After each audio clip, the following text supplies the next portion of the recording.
So now we come to the most important part of our presentation, German Supply Act.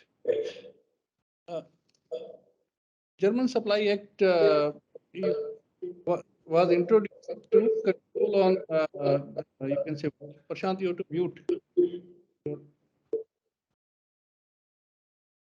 So you have some control on human rights violations and environment violations which are happening in some countries, some with some suppliers or sub-suppliers.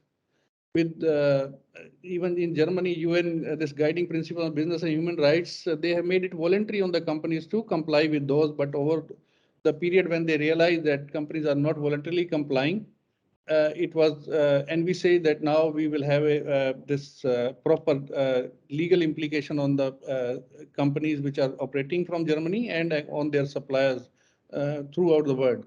And there were many violations. If you see that Global Slavery Index of 2018, it was saying that 40.3 million people subject to modern slavery. And it was happening, affecting most of the G20 countries, which were accounting for 85% of GDP and 80% of the world trade. And violations were happening throughout the world, like this Dhaka factory incident. Then Dyson was sued in Malaysia for human rights violations. China is importing coal from North Korea, and mining conditions in North Korea were very, very, you can say, if you see what, not very, very much to the standards of the global business. So all this have triggered that there should be a supply chain act which can make companies responsible for them their activities. So on 16 July 2021, Germany passed the supply chain agreement, which was applicable to the companies which are having, which will be applicable now on the company and enforced on the company which are having 3,000 employees based out of Germany or outside, and their suppliers, joint venture companies, indirect suppliers, and wholly owned subsidiaries throughout the world.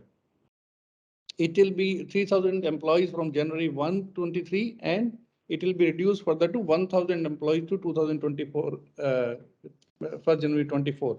Now, this act becomes, you can say, very wide reach on all the suppliers. It is covering almost all aspects, divided in two main parts. One is human risk, human rights risk. Another is environmental related risk.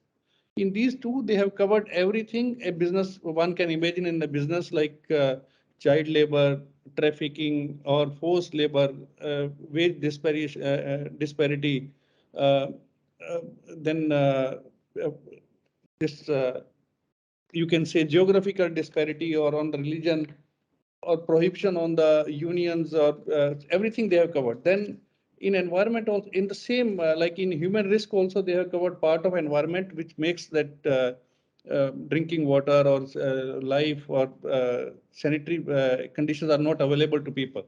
So same way in environment also, they have widely covered it. With this, we can go to next slide. Prashant, you want to add something in this?